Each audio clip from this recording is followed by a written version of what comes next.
Hello everyone, welcome back to my YouTube channel life study at speak third. तो आज हम इस video में बात करने वाले हैं कि how SSC tax skill test complete process बताऊंगा मैं इस वीडियो में कि किस तरीके से आप एंट्री लेने से लेके लास्ट मोमेंट तक आपको क्या क्या चीजें करनी होती है और क्या क्या चीजें आपको ध्यान में रखनी है और किस किस तरीके से आप एग्जाम में थोड़ा चिल माहौल रख सकते हैं और कहीं ना कहीं आप अपने आप को और लोगों से बेहतर कर सकते हैं और एग्जाम में पैनिक ना होकर बहुत अच्छे से कॉन्फिडेंटली उस एग्जाम को अपियर कर सकते हैं। There are lot of things I will discuss in this video. तो अगर आप इस चैनल पे नए हैं तो प्लीज मेक श्योर करना कि चैनल को सब्सक्राइब करना, वीडियो को और भी लोगों तक शेयर करना और चैनल पे नए हो तो चैनल को सब्सक्राइब करना बिल्कुल मत भूलना। So let's talk about everything. So let me tell you, first of all जब आप गेट पे एंट्री करोगे सो आपकी नॉर्मल चेकिंग वगैरह होगी, आपके एडमिट कार्ड वगैरह चेक किए जाएंगे। देन आपको एक पर्टिकुलर लैब अलॉट कर दी जाएगी, जैसे कि आपका रिटन एग्जामिनेशन में भी होता है। That is a similar sort of pattern, ठीक है, उसमें कुछ ज्यादा चेंजेस नहीं है। देन आप क्या करोगे, जब आप एंट्री करोगे उसके बाद आपकी चॉइस होती है। अगर आपको पेन्स वगैरह लेने होते हैं तो आप वहाँ से पेन वगैरह ले सकते हैं जो वहाँ पे प्रोवाइड करते हैं। अदरवाइज काफ़ी लोग जो होते हैं, मैक्सिमम लोग पेंसिल यूज़ करते हैं। मैं खुद भी पेंसिल यूज़ करता हूँ और मैं एडवाइस भी पेंसिल के लिए ही करता हूँ क्योंकि स्टेनोग्राफी में पेंसिल ज़्यादा बेटर होती है कहीं ना कहीं, जिससे आप डार्क आउटलाइन और लाइट आउटलाइन में थोड़ा डिफ्रेंशिएट कर पाओ। So that is my personal suggestion. अगर आपको अच्छा लगे तो आप ले सकते हैं, अदरवाइज इट्स ओके। ठीक है, आप बिल्कुल नेग्लेक्ट कर सकते हैं अगर आप पेन से ऑलरेडी लिख रहे हैं। ठीक है, तो आपको पेन वगैरह प्रोवाइड किया जाता है और आपको एक सीट, पर्टिकुलर सीट अलॉट कर दी जाती है। देन क्या होता है, उसके बाद आपको सेटल होने के लिए टाइम दिया जाता है और उसके बाद क्या होता है, आपका ट्रायल डिक्टेशन शुरू कराया जाता है। सो ट्रायल डिक्टेशन 2 मिनट्स का होता है और 2 मिनट्स के जो ट्रायल डिक्टेशन होता है आपको सुनना होता है बहुत ध्यान से। और जब आप उसे सुनते हैं और फिर आप देखते हैं कि हमें प्रॉपर्ली सुनाई दे रहा है या नहीं दे रहा, फिर आप लोग पूरी जो लैब होती है पूरी लैब के सभी बच्चे कंफर्म करते हैं कि हाँ एवरीथिंग इज फाइन और नॉट। उसके बाद क्या होता है, आपका जो रियल पैसेज होता है, एक्चुअल पैसेज होता है, वो डिक्टेट किया जाता है।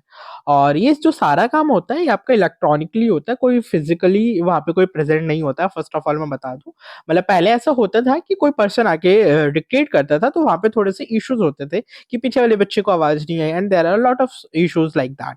बट अब क्या हुआ है, टेक्नोलॉजी का कंप्लीट यूज किया जा रहा है स्किल टेस्ट में और आपको क्या होता है, स्पीकर पे जो इन्फॉर्मेशन है और जो डिक्टेशन है वो प्रोवाइड की जाती है, तो थोड़ा सा कंपैरेटिवली आपको ईजी पड़ता है। क्योंकि अगर आप घर पे भी प्रैक्टिस कर रहे हो तो आप फोन के स्पीकर से ही प्रैक्टिस करते हो, कहीं ना कहीं काफी लोग स्पीकर से ही प्रैक्टिस करते हैं यूजली। सो वो तो कहीं ना कहीं आपको हैबिचुएटेड होते हो तो इतना आप पैनिक नहीं करोगे। लेकिन अगर आप अभी तक भी सिर्फ फोन में लीड लगा के कर रहे हो तो आई मस्ट सजेस्ट यू कि फोन को थोड़ा डिस्टेंस पे रखो, थोड़ा दूरी पे रखो और फिर आप लिखने की कोशिश करो, तो that will be more convenient for you. क्योंकि कहीं ना कहीं जब एग्जाम में जाओगे तो आपको उस माहौल की आदत होगी।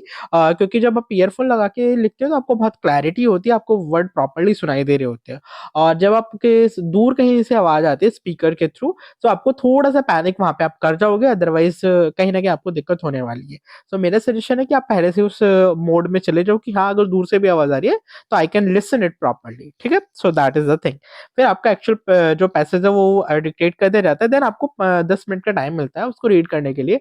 एक्चुअल में उसमें लिखा होता है 10 मिनट, बट आपको पेलेंटी ऑफ टाइम मिल जाता है वहाँ पे, बहुत काफी टाइम मिलता है। क्योंकि उसके बाद आपका टाइपिंग का भी एक ट्रायल होता है कि आपके जो कीज वगैरह है, जो कीबोर्ड वगैरह प्रोवाइड किए गए वो प्रॉपरली वर्क कर रहे हैं या नहीं कर रहे हैं, तो उसमें भी आपको सफिशिएंट टाइम मिल जाता है। क्योंकि 1 या 2 मिनट लगते हैं चेक करने में, अदरवाइज जो आपका जितना भी टाइम है आप मैक्सिमम टाइम जो कर सकते हो कंज्यूम, वो आपको डिक्टेशन को पढ़ने में कर सकते हो, तो वहाँ पे आपको आराम से 30 मिनट्स मिल जाते हैं। ठीक है, जितना मेरा पर्सनल एक्सपीरियंस है टिल नाउ, जहां तक मैंने स्किल टेस्ट दिया है।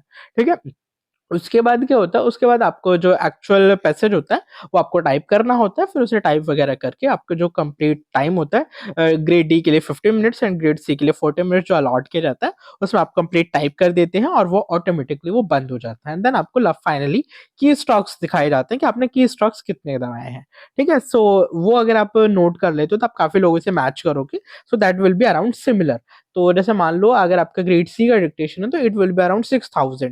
ठीक है, और अगर आपका ग्रेड डी का है तो it will be around 4500 plus और 5000 के मिड में होती है। ठीक है, so that is how it works. की स्टॉक्स की बात करें तो काफी लोगों को की स्टॉक्स नहीं पता होंगे, सो मैं बता दूं कि एक रफ आइडिया हम लेके चलते हैं कि 5 की स्ट्रोक का एक वर्ड हो गया, 5 लेटर्स का एक वर्ड होगा।